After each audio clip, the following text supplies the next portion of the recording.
नमस्ते बच्चों अभी हम इस वीडियो में क्षितिज भाग 2 के काव्य खंड का पहला पाठ सूरदास के पद के प्रश्नों के उत्तर देखेंगे।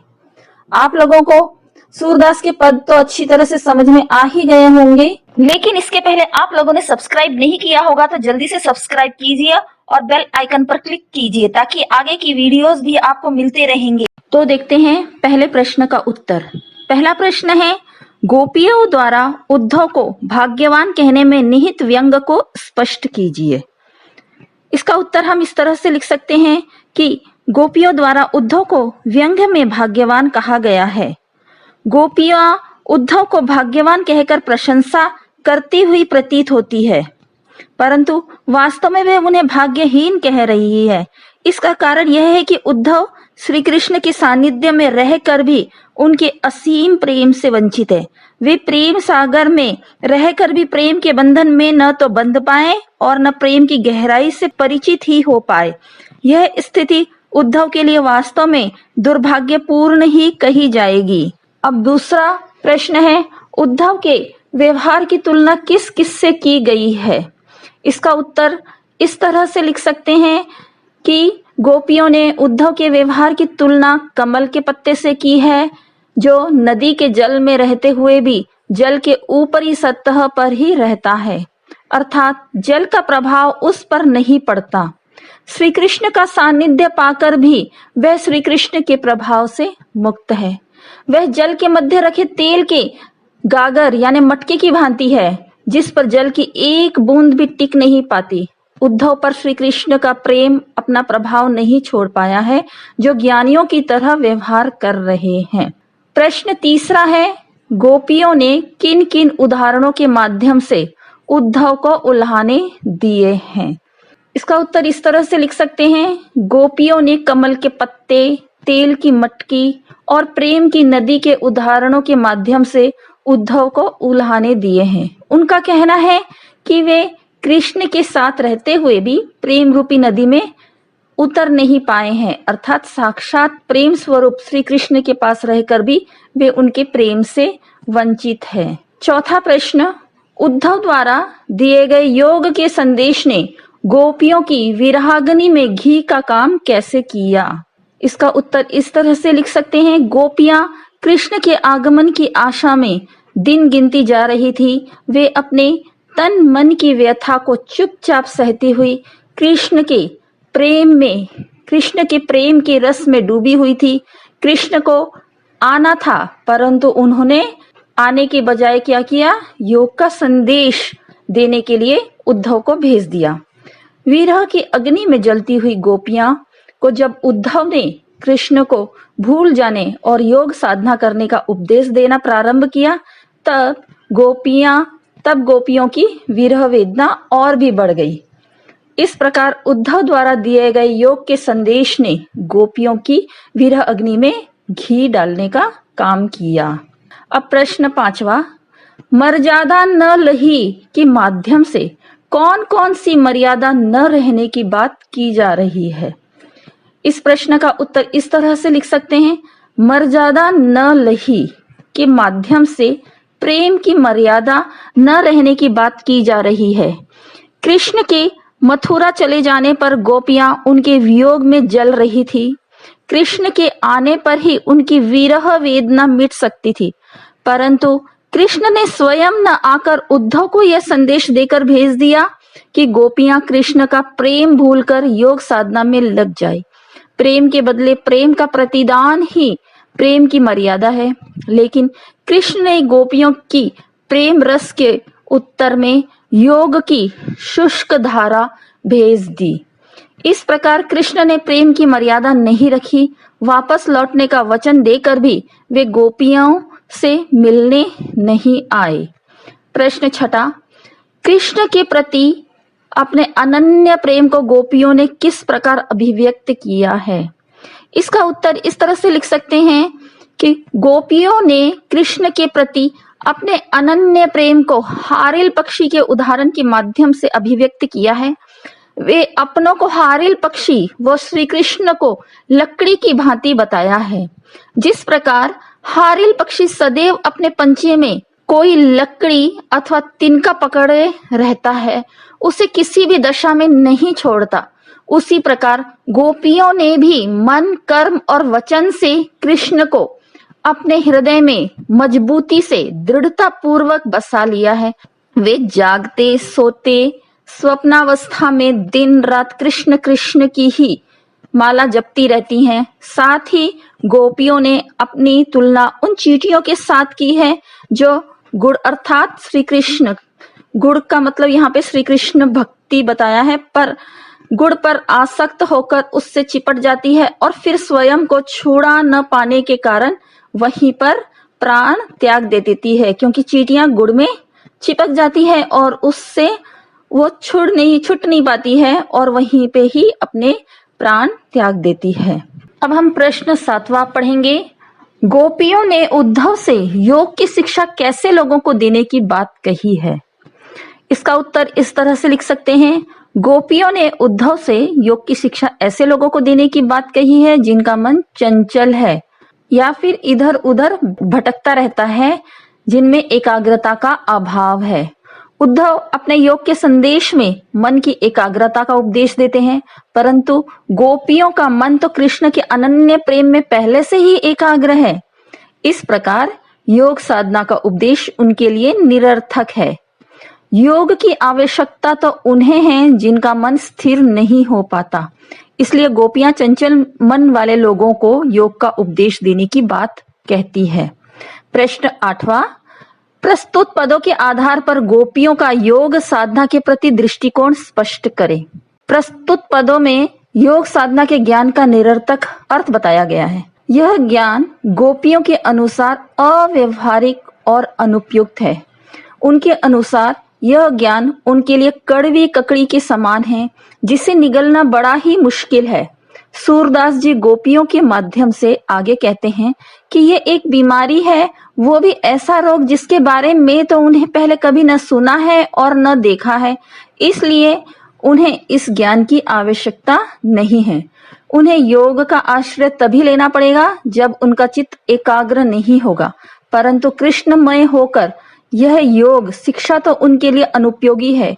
उनके अनुसार कृष्ण के प्रति एकाग्र भाव से भक्ति करने वाले को योग की जरूरत नहीं होती। प्रश्न 9, गोपियों के अनुसार राजा का धर्म क्या होना चाहिए? इसका उत्तर इस प्रकार से लिख सकते हैं कि गोपियों के अनुसार राजा का धर्म उनकी प्रजा की हर तरह से रक्षा करना तथा नीति से राजधर्म का पालन करना होता है। एक राजा तभी अच्छा कहलाता है जब वह अनीति यानी अन्याय का साथ न देकर न्याय का साथ दे। प्रश्न 10वां, गोपियों को कृष्ण में ऐसे कौन सा परिवर्तन दिखाई दिया है जिनके कारण वे अपना मन वापस पा लेने की बात कहती है? इसका उत्तर इस तरह से लिख सकते हैं, गोपियों को लगता है कि कृष्ण ने अब राजनीति सीख ली है। उनकी बुद्धि पहले से भी अधिक चतुर हो गई है। पहले वे प्रेम का बदला प्रेम से चुकाते थे, परंतु अब प्रेम की मर्यादा भूलकर योग का संदेश देने लगे। कृष्ण पहले दूसरों के कल्याण के लिए समर्पित रहते थे, परंतु अब सिर्फ अपना ही भला देख रहे हैं। उन्होंने पहले दूसरों के अन्याय से लोगों को मुक्ति दिलाई है, परंतु अब नहीं। श्री कृष्ण गोपियों से मिलने के बजाय योग की शिक्षा देने के लिए उद्धव को भेज देते हैं। प्रश्न 11 है, सूरदास द्वारा रचित पदों के आधार पर गोपियों के वाक चातुर्य की विशेषताओं का उल्लेख कीजिए। उत्तर, गोपियों का श्री कृष्ण के प्रति एक निष्ठ प्रेम है। श्री कृष्ण के परम मित्र उद्धव उन्हें ज्ञान और योग का संदेश देते हैं। गोपियां अपने वाक चातुर्य से उन्हें परास्त कर देती है। तो वो वाक चातुर्य से किस तरह से परास्त करती है, ये अब हम जानेंगे। कि सबसे पहला पॉइंट इसमें आ जाएगा कि गोपियां अपने सरल हृदय से योग संदेश का खंडन करती हुई श्री कृष्ण के प्रति अपना अनन्य प्रेम करती है। और दूसरी बात उसमें यह आ जाएगी कि वाक चातुर्य में सहजता और स्पष्टता दिखाई देती है कि गोपियां बहुत ही सहज एवं स्पष्ट शब्दों में उद्धव के द्वारा दिए गए योग संदेश को कड़वी ककड़ी तथा रोग की भांति बताती है। और तीसरी बात, गोपियों की वाक चातुर्य में यह विशेषता दिखाई देती है कि उनकी वाक चातुर्य में तर्क। गोपियां अपने तर्कों द्वारा योग का खंडन कर प्रेम के महत्व को स्पष्ट करती है, यानी अपने तर्कों के द्वारा योग का खंडन करने का प्रयास करती है। और गोपियों के वाक चातुर्य में व्यंग्यात्मकता भी झलकती है, जो गोपियों को उद्धव द्वारा दिए गए योग संदेश पर उद्धव को बड़भागी कहकर यानी भाग्यशाली कहकर उन पर व्यंग्य करती है। यहाँ तक कि वे श्री कृष्ण को भी अपने व्यंग्य का आधार बनाती हैं। प्रश्न 12वां, संकलित पदों को ध्यान में रखते हुए सूर के भ्रमर गीत की मुख्य विशेषता बताइए। इसका उत्तर इस तरह से लिख सकते हैं। सबसे पहले तो आप ये जान लीजिए कि भ्रमर गीत क्या है।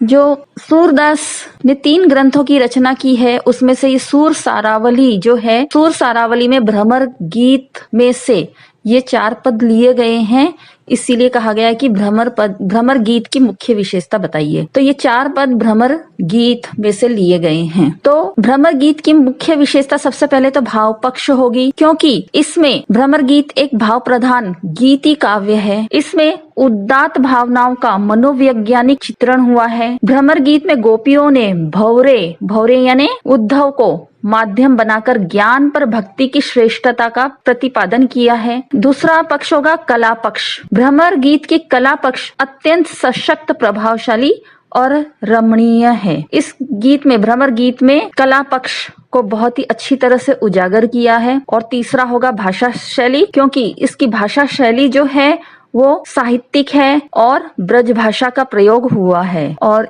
इसके बाद में हम देखेंगे इसमें अलंकार भी आए हुए हैं। इसमें अलंकार है अनुप्रास, उपमा, दृष्टांत, रूपक, व्यतिरेक और अतिशयोक्ति आदि अनेक अलंकारों का सुंदर प्रयोग किया गया है। इसके बाद हम लोग देखेंगे संगीतात्मकता। सूरदास कवि होने के साथ साथ सुप्रसिद्ध गायक भी थे। यही कारण है कि भ्रमर गीत में भी संगीत की झलक सहज ही दृष्टिगोचर होती है। जो रचना और अभिव्यक्ति के अंतर्गत आता है, हम उसे देखेंगे। प्रश्न 14वां, उद्धव ज्ञानी थे, नीति की बातें जानते थे। गोपियों के पास ऐसी कौन सी शक्ति थी जो उनके वाक चातुर्य में मुखरित हो उठी। इसका उत्तर इस तरह लिख सकते हैं कि गोपियों के पास श्री कृष्ण के प्रति सच्चे प्रेम तथा भक्ति की शक्ति थी, जिस कारण उन्होंने उद्धव जैसे ज्ञानी तथा नीतिज्ञ को भी अपने वाक चातुर्य से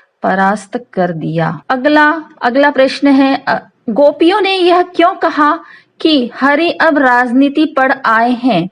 क्या आपको गोपियों के इस कथन का विस्तार समकालीन राजनीति में नजर आता है? स्पष्ट कीजिए। इसका उत्तर इस तरह से लिख सकते हैं कि गोपियों ने ऐसा इसलिए कहा है क्योंकि श्री कृष्ण ने सीधी सरल बातें ना करके रहस्यात्मक ढंग से उद्धव के माध्यम से अपनी बात गोपियों तक पहुंचाई है। गोपियों का कथन है कि हरि अब राजनीति पढ़ आए हैं, आजकल की राजनीति में नजर आ रहा है। आज के नेता भी अपने बातों को घुमा फिरा कर कहते हैं, जिस तरह कृष्ण ने उद्धव द्वारा कहना चाहा। वे सीधे सीधे मुद्दे और काम को स्पष्ट नहीं करते, बल्कि इतना घुमा देते हैं कि जनता समझ ही नहीं पाती है।